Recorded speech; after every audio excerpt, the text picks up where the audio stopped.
Installez-vous confortablement et laissez-moi vous raconter la légende de Némésis, la déesse de la vengeance.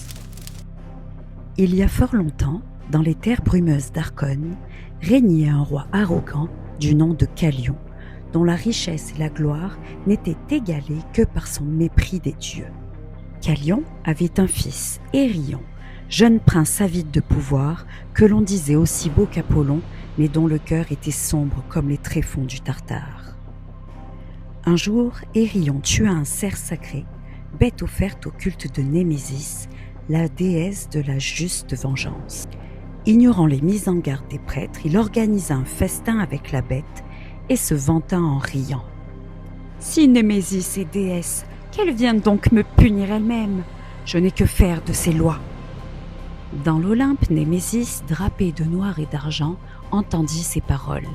Ses yeux, qui voyaient les crimes invisibles, se posèrent sur le prince. « Il faut rétablir l'équilibre, murmura-t-elle, car nul ne défie les lois de la justice sans prix. » La nuit suivante, une brume épaisse tomba sur Arcone.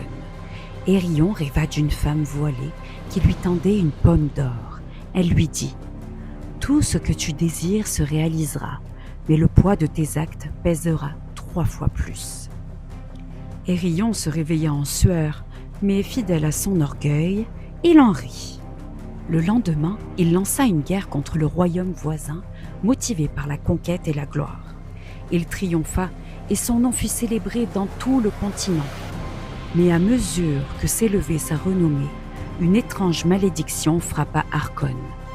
Les récoltes flétrirent, les sources se tarirent et les enfants naquirent sans voix. Les prêtres comprirent. « Tu as éveillé la colère de Némésis, chaque victoire t'apporte une perte. » Mais Éryon, aveuglé, répondit « Je suis maître de mon destin, aucun dieu ne me gouverne. » Alors Némésis descendit sur terre. Sous l'apparence d'une servante silencieuse, elle entra dans le palais. Elle servit Éryon en silence, observant, notant chaque excès, chaque trahison. Puis, lors d'un banquet, elle révéla sa véritable forme. Des ailes sombres s'épanouirent dans son dos, sa robe devint flamme et ses yeux brillèrent comme la nuit.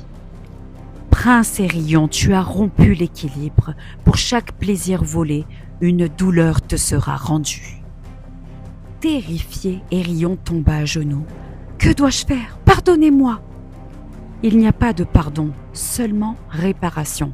Tu dois descendre dans le royaume des âmes oubliées et ramener l'innocence que tu as volée. » Sans attendre, elle le frappa de sa main. Il se réveilla seul, dans un désert sans fin. Éryon entama alors une quête infernale. Il affronta des spectres, porta le poids de ses péchés comme une armure brûlante et fut confronté à ceux qui l'avaient trahi. Il pleura, cria, se perdit 1000 fois, mais jamais ne renonça. Finalement, au bord du néant, il trouva une jeune fille muette, symbole de l'innocence perdue d'Arcone. Il la porta sur son dos jusqu'au sommet d'une montagne d'ombre. Là, Némésis l'attendait. « Tu as souffert, tu as compris, mais ce que tu as brisé ne peut être entièrement restauré. » Elle toucha son front. « Désormais, tu protégeras ce que tu as détruit. Tu ne seras plus prince, mais gardien de l'équilibre. » Et ainsi, Éryon disparut. Certains disent qu'il est devenu une étoile, d'autres qu'il veille encore dans les vallées d'Arcone, punissant les orgueilleux, en serviteur silencieux de Némésis. La justice divine ne frappe pas avec colère, mais avec équilibre. Ce que l'on prend, il faut un jour le rendre. Si toi aussi tu as aimé cette histoire, n'oublie pas, like, commente, partage et abonne-toi. À très bientôt.